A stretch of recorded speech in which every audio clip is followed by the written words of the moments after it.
Hey guys, welcome to the show. I'm Erin Mastropietro along with my host, Michael Benatar. And today's guest is Collin Mitchell. He is a fellow Angelino here in Los Angeles, a 4-time founder, and he's an expert on sales, entrepreneurship, and podcasting. So we are so excited to have you, Collin. Welcome to Call Me Crazy. Yeah, thank you so much. I don't know if I'd call myself an expert. I think I'm decent. His resume, you guys, looks like an expert. Yeah, he seemed like an expert to me for sure.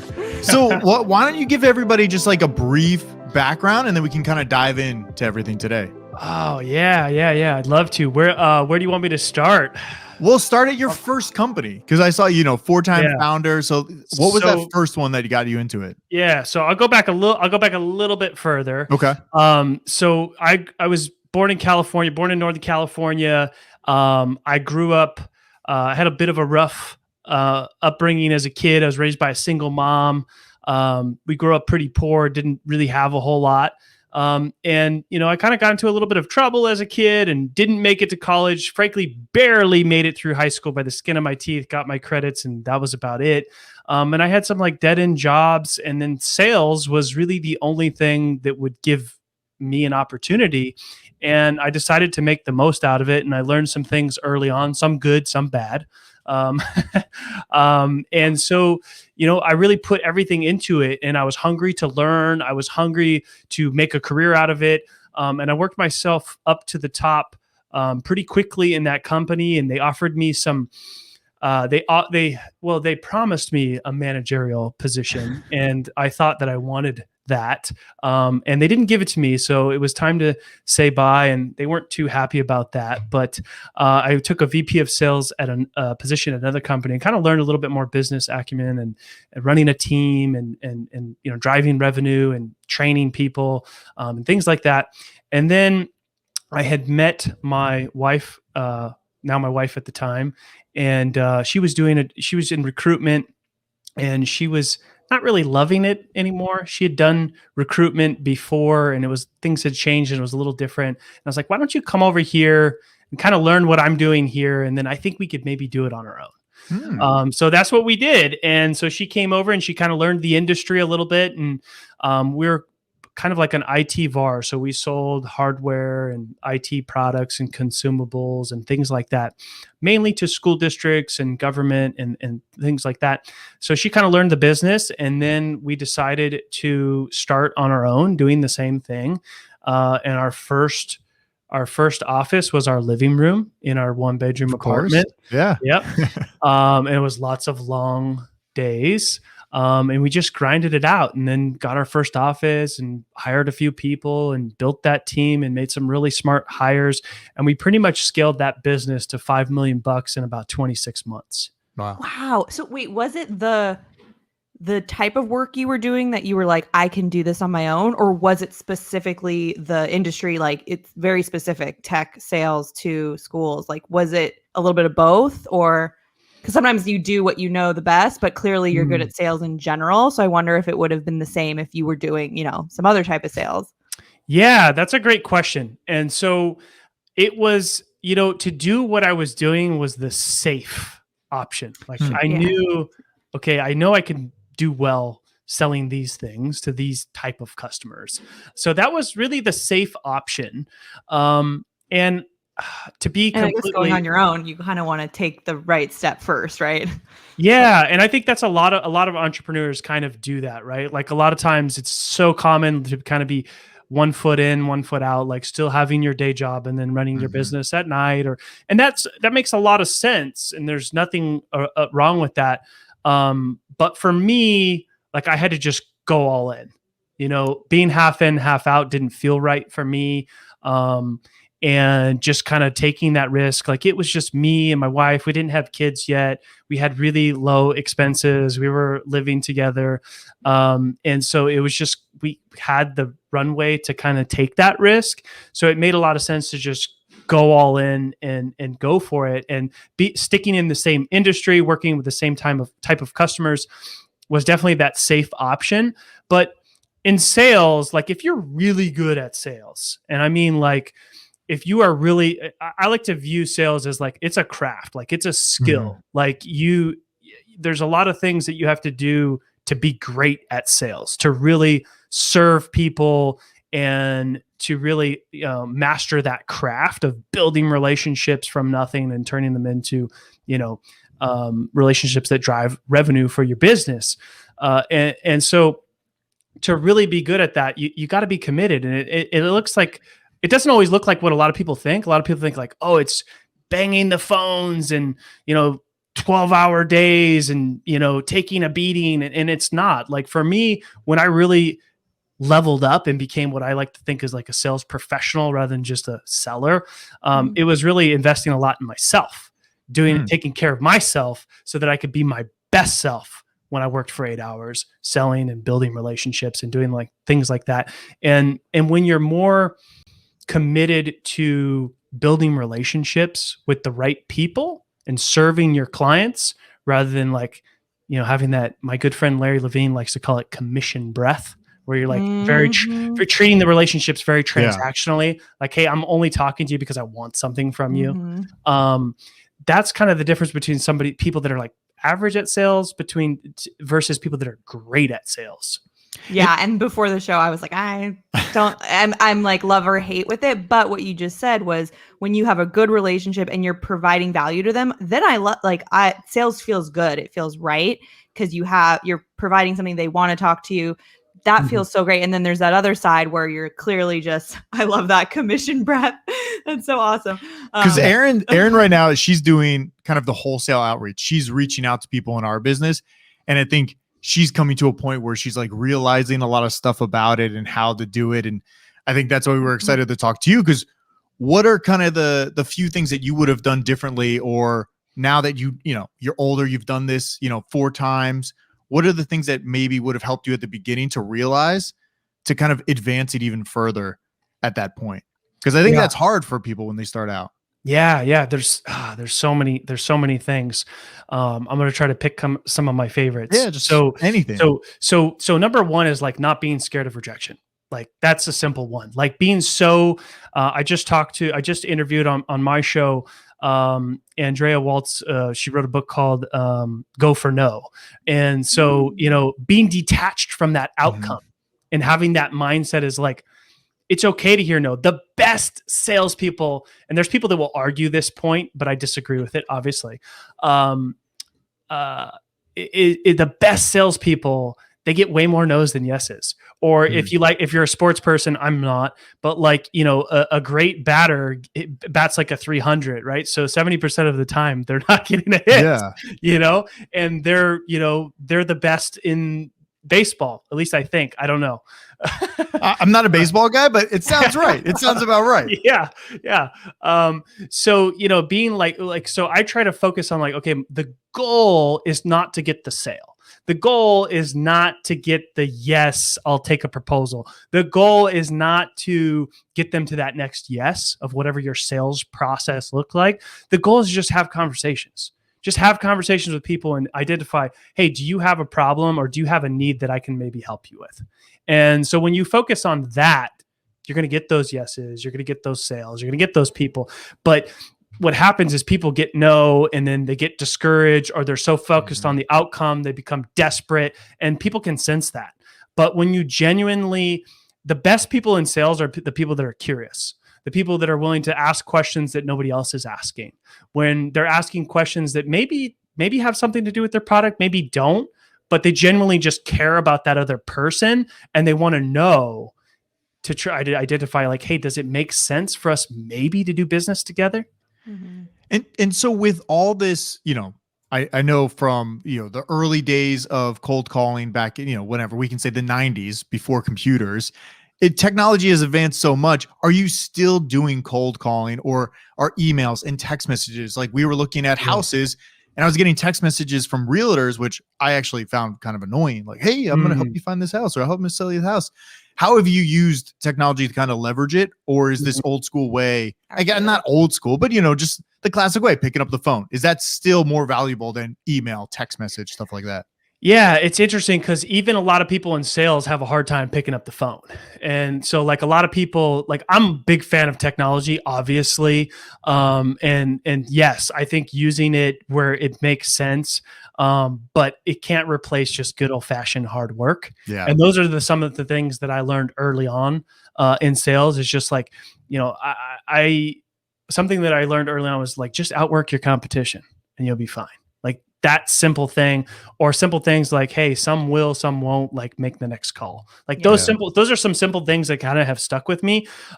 So I have built each company that I've, been a part of, all fueled by outbound sales. 100%. Like Wow. I suck at marketing. Honestly, I do.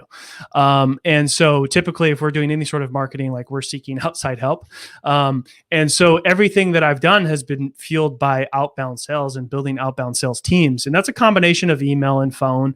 And we do use technology. Like technology makes things happen a little bit faster. But really just with that intention of not trying to force people to the next yes, or just really treating people really transactionally. It's because when you are reaching out to people, like a lot of people in sales assume, like, I don't know, let's just, I know that you guys sell like CBD products for dogs. Yeah. Right. Yeah. So like a common mistake that a lot of people might make is they assume like every store should be selling my stuff. Right. Yeah. That's not true. Like the goal is not to necessarily get somebody to buy your stuff or sell your stuff in their store. The goal is to reach out to as many people as possible and develop relationships and learn enough about them to where does it make sense for us to do business together. And when you focus on that, the results happen, but you're not driving your activities based on just really trying to get those results. Yeah. I was just thinking about the book. Michael was like, you need to read this book that Mark Cuban recommended. I loved it. I thought it was good. It is good. And it is an older. It's an old school. It's like from the 80s. It's like cold calling one. I don't know what it is. Mark Cuban recommended. I'm like, I'll take a look. I'll read it. But it talks a lot about the ratio and once you give it the numbers. Yeah. Yeah. Once you figure out, what works for your company, or like you have to get 80 no's before you get the first yes, or it only takes 3. And I guess if you're doing it better and forming relationships, obviously that ratio can improve. But I wonder, do you ever think of it that way? Like your different businesses like have different, you obviously start the process yourself as the chief revenue officer or head of sales, and then you can replicate that process with your team. Yeah. So I'm a big fan of testing new things. Like a lot of people are always looking for that silver bullet. Like, hey, here's the golden script, stick to this and you will, have, piles of money, whatever. I don't know. But like there is Wolf no of Wall Street style, right? Yeah. There's no silver bullet. Like things change, and a script is absolutely necessary. Like you need to nail your messaging, but it's a guide. Like the goal is to have conversations, and those are dynamic and they look different. You got to get good at building rapport. And there's such a big piece of like how you say things versus what you say. What you say is important, but how you say it is even more important. So that's talking about tone, body language, things like that build rapport and trust, level of confidence. If I'm asking something like, hey, this might be a long shot, I'm not sure, but like, does this sort of problem, is this particular thing a problem for you? Because other people in your industry, we've been able to see this, and so saying it like you're genuinely curious rather than saying like, hey, everybody that we talk to in the industry has this problem. I know that you have this problem too. Like, would you like to book a meeting with me? Because I can help you solve it. So like how you say things, how you frame them, the tone that you use, all of those things matter so much. And so what's important is like being okay with getting those no's, but also learning from them, because it's easy to get frustrated. And so you got to kind of like shift the mindset. I'm really big as like, if you want to be successful in sales, your mindset is so important. And I'm a big believer that all founders should know how to sell. Yeah. And it's tough too, because it's something that I don't think comes naturally to me. I don't think it comes naturally. Absolutely comes naturally to you. I disagree, but I think like the way we came into the. But Aaron was in sales before this, right? You're selling tech stuff before Dope Dog. Actually, yeah, and now Segundo, actually. Yeah, so I think it is a tough thing, and I haven't done a lot of it, but I'm trying to do it on the marketing side, on the sales side, on the more D2C side, and Aaron's on the business side. And I think Erin is really good at it because she does like forming relationships. She likes talking to people. She hates the no's. Oh my God, if she gets a no, it's like the end of the world. But as I've seen her grow and get through this, she's gotten better at it. And I think it's something, it takes a while to understand that when you're getting into it. And that's the hardest part. And that, no book, no whatever you can read, even if you're listening to this podcast and you're starting out, it's like the no's are the toughest part. Like when you hear no, you're like, oh, this goddamn store said no to me. Like it gets easier though. Yeah. I mean, at first it was like, what's wrong with me? But eventually you're like, okay, that's good. Fine. I'm glad you figured that out. So here's a couple of tricks around that, right? There's two different types of no's. There's no for a good reason and no without a good reason. No without a good reason means there's still opportunity, right? That's true. Yeah. Yeah. So buyers, prospects, people, whatever you want to call them, right? They're so used to people cold calling them and trying to pitch them things. And like, they're going to naturally say no initially, Sure. a lot of times. But are they saying no because they have a good reason? And I don't know enough about your product or your industry to really speak, about it in an educated way. But like, so for me, for example, like I have a unified communications business. So we sell, cloud-based business phone systems. And so like a no with a good reason is like, sorry, we're in a 5-year contract. Nothing I can do. That's very different than a no, I'm not interested. Okay. Because I maybe don't understand it, or I'd have never heard of it, or I'm just busy. You caught me at a bad time. Right. And then there's opportunity. Yeah. So no. And here's the thing. No with a good reason is that's a positive outcome. Yeah. I said that's exactly. Yeah. So because your time is as valuable as their time, and you need to you need to clean the list. You need to cleanse the list. Who are my targets? Who are not my targets? So when you get no for a good reason, your list becomes tighter. Your list becomes more targeted. You now have a redefined list of targeted people where you've filtered out those people that are no with a good reason. So if you can kind of shift your mindset, it's like, hey, great, now I don't have to waste my time. I can move on. I can do other things. I can focus on the people that get it, that want to do business with me, where I can help them, where I can add value. And so when you get no for without a good reason, there's still opportunity there. So that's a positive outcome as well. There you go. That's the tricky part. Then it's like, okay, then what is the strategy? Is it how soon do you bug them, or find out what their roadblock is? That's the challenging part, to close the last there's some people that say yes, some people say no for a good reason, then the bad reason, that's the hard part. I think.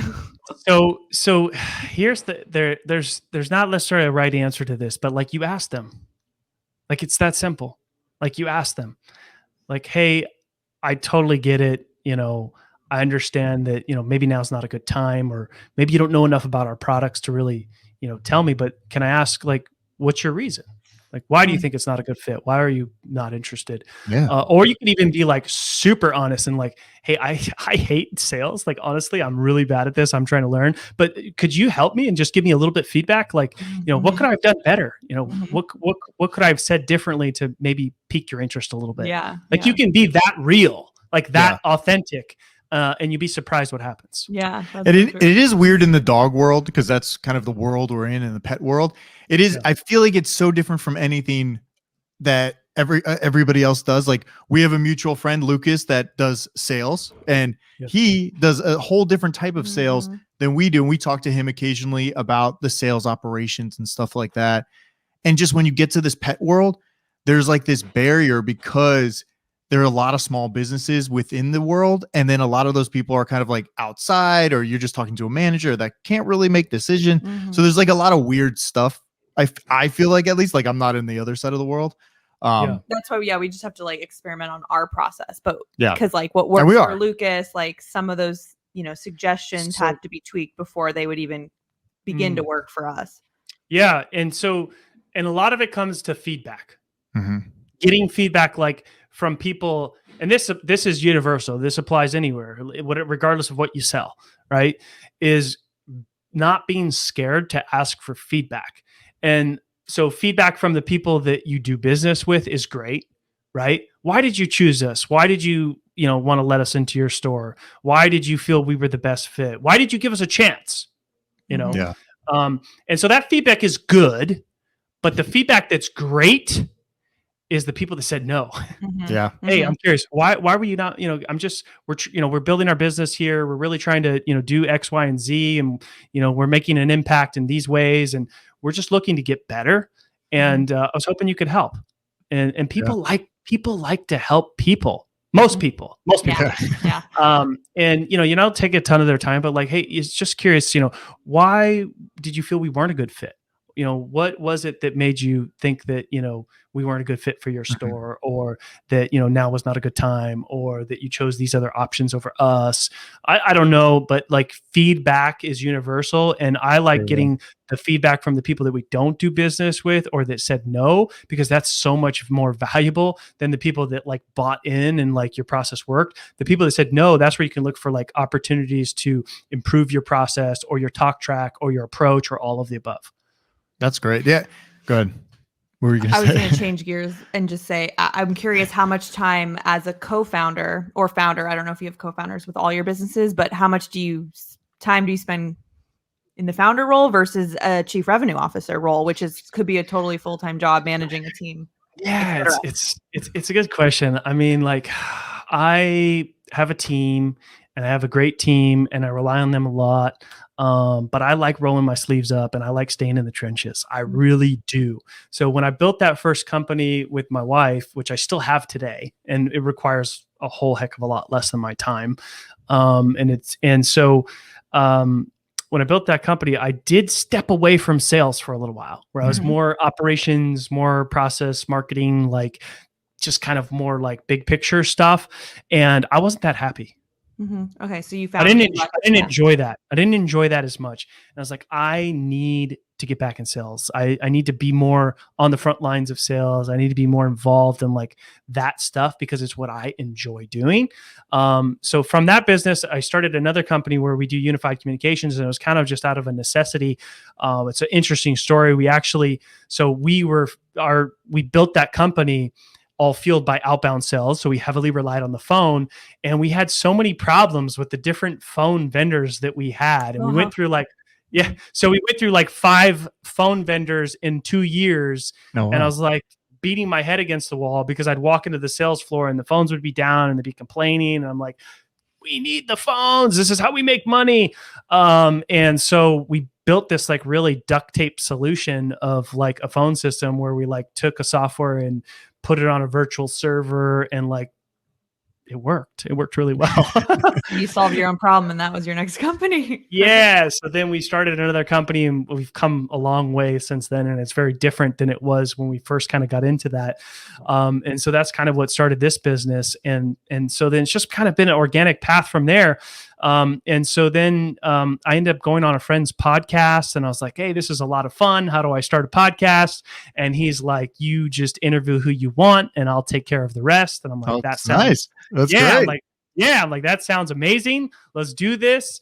And I was like, but I'm super busy. I have 3 kids and I have 3 companies, and like, I can maybe do 2 episodes a month. That's probably it.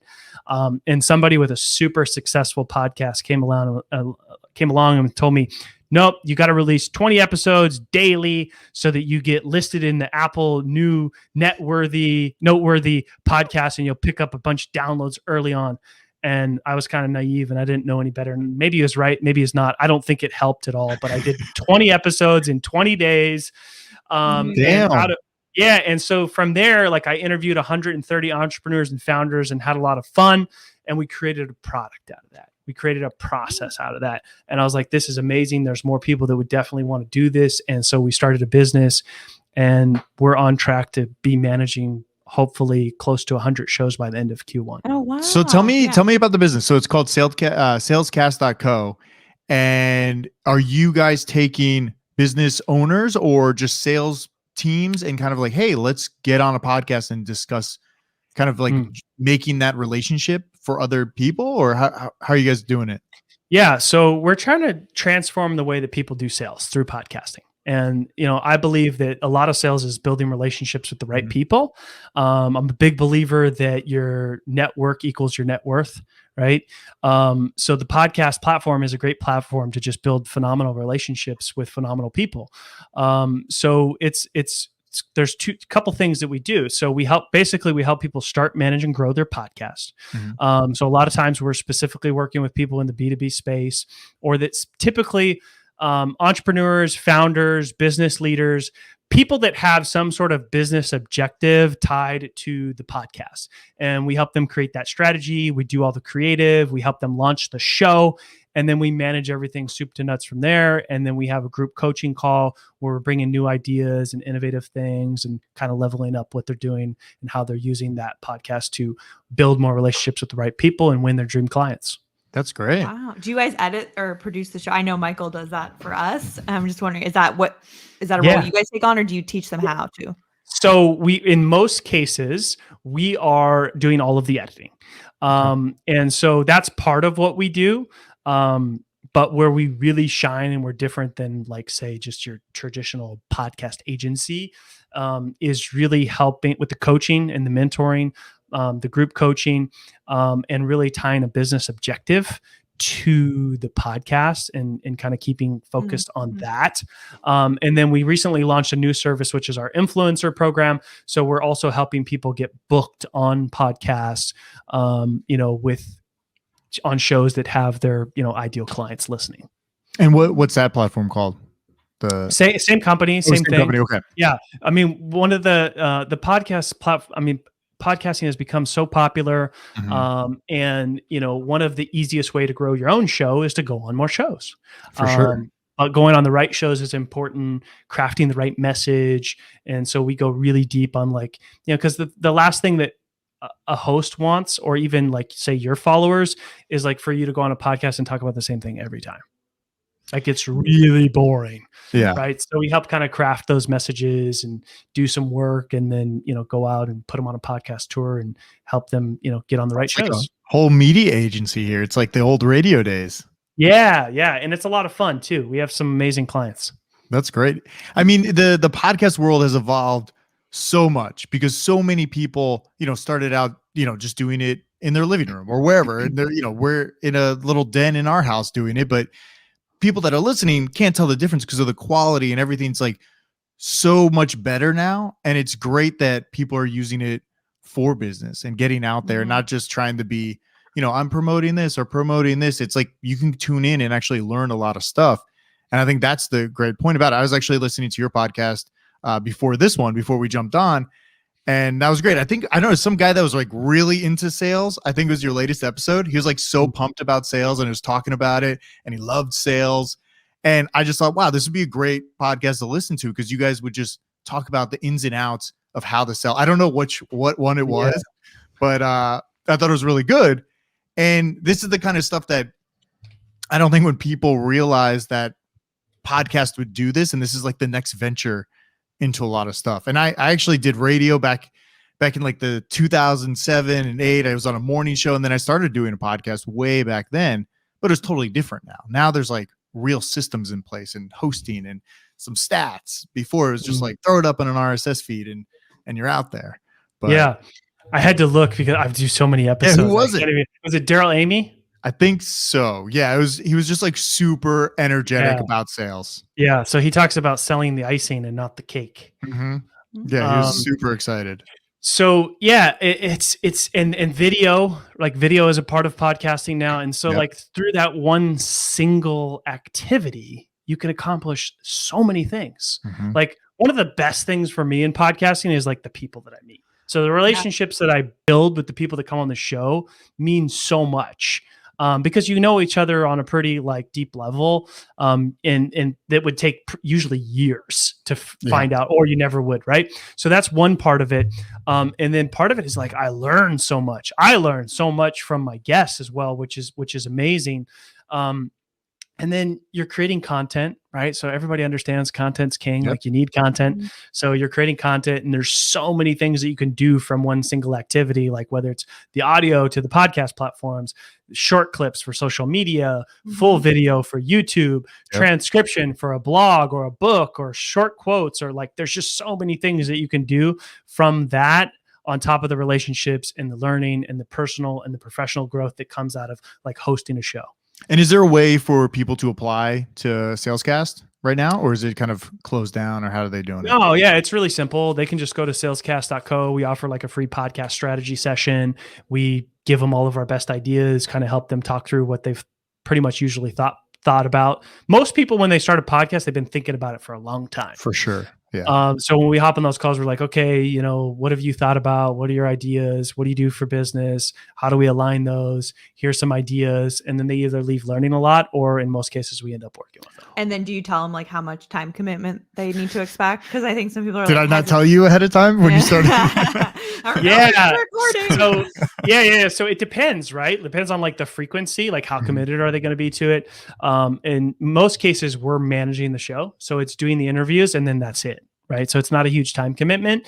And then we do like a virtual boot camp, or sometimes we do it in person in our studio in Irvine. So they either come into our studio in Irvine, or we do it virtual, and it's like a 3-hour session with my co-founder Chris, where we're going super deep, doing all the creative, nailing the intros, the outros, the strategy, and launching their first episode by the end of it.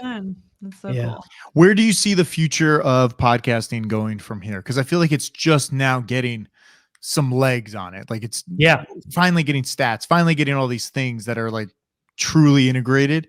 Where do you think it's going from here?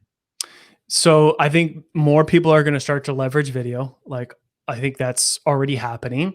Spotify is going to support video. They do, but I hate the player.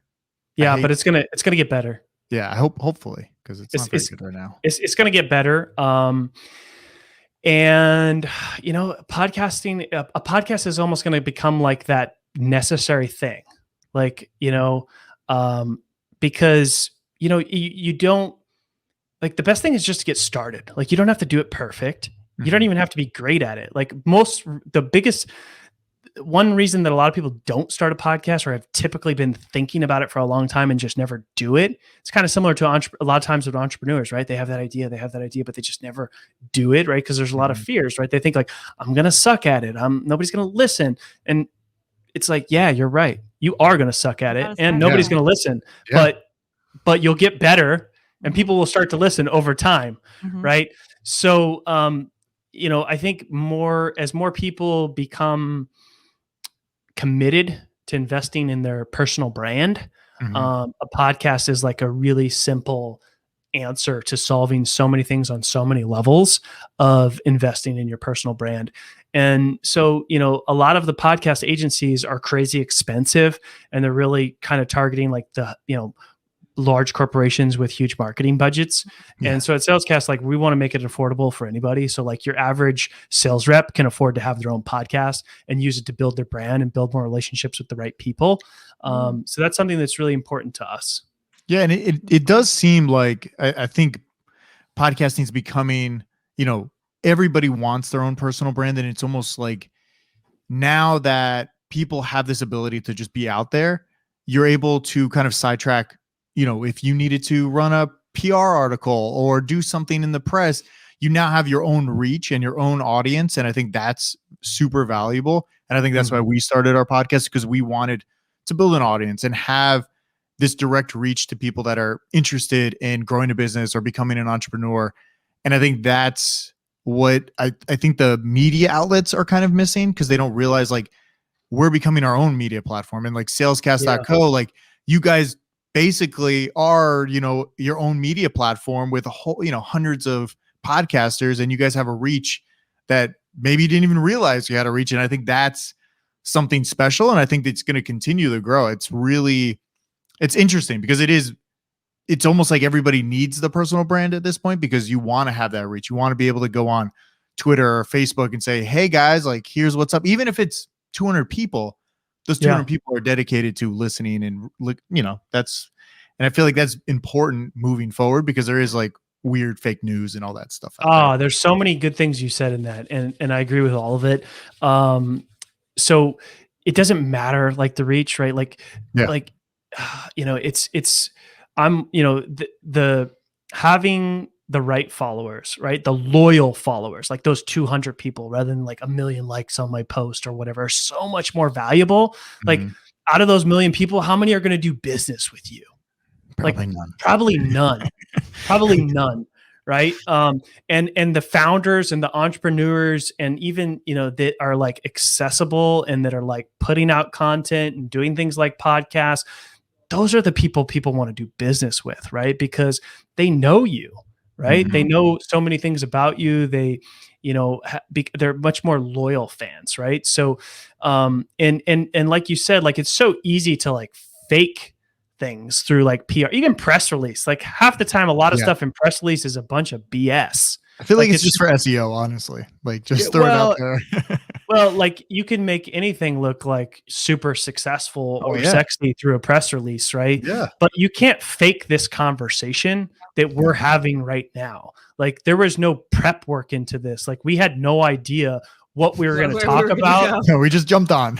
Yeah. So this is a real conversation that's now documented, and we're showing up as our real authentic selves, having a conversation that people now have access to. And this isn't some PR, move where somebody, crafted a message that like made no sense and had very little truth in it. Yeah. No, it's nice. And it's great I love guesting, but I also love hosting because we always have amazing guests and we learn a lot from them. So it's a win-win. Podcasts are great. Erin's new to it, by the way. I'm soon new. Yeah. And I forced her into this. I said, we have to do a podcast together. We're going to interview people. So it's now been a year since we've been doing the podcast. So she's much more comfortable. Right before COVID, we started. Yes. And it was like something great to do. You're yearning for a connection, and we're like, let's get online with people. So we're so unscripted, except we do have one question we always ask all our guests, and I'm going to ask you. I didn't prepare for this. So it's the Call Me Crazy podcast. So we want to hear Collin's crazy story in your business, life, whatever, anything. It doesn't have to be wild, but it could just be like, oh, that was a funny move I made, or anything. I mean, I'm on the spot. Yeah. I mean, I think that as an entrepreneur, like I've made, there's so many things I've done wrong, right? But I don't like calling them wrong because there's so many things that are learning lessons, right? So, I mean, like I've done a lot of the silly things that I think a lot of people do. Like I've spent crazy money on marketing that ended up with no results. I've like paid expensive consultants that like I got nothing out of. Like I've racked up debt that I had to pay down. Like, I made a lot of mistakes, but like everything led to like where I'm at now. So I wouldn't change any of it. One of my biggest learning lessons in business as an entrepreneur in sales is like I had a very large deal that I worked on for a very long time. And I did like some really rookie mistakes where I didn't make sure that I had like all of the proper decision makers in the conversation. And like, it was that like deal, like it was like a life-changing sort of like game-changing, business-changing deal that fell apart because I didn't make sure. So when you make those sort of mistakes and it hurts, you're like, I'll never do that again. And that's a good learning lesson too. It's not, it might seem like, oh man, that was a big mistake then, but at least now it's like, well, I'm never going to do that again. And a lot of entrepreneurs are stubborn, and sometimes we have to like learn the hard way to really get it. Like somebody could tell you that a million times, but tell you experience it, then you finally learn. That's true. Yeah. Well, Collin, thank you so much for coming on the show. Salescast.co. And then your podcast is Sales Hustle, right? Every platform everybody can find you on. Yep. We'll put the show, the description, the links in the description. But thank you so much for coming on the show, Collin. Yeah. Thanks for having me. I had a lot of fun. Appreciate it. And thank you. Yeah, thanks for coming on. See ya. Thanks.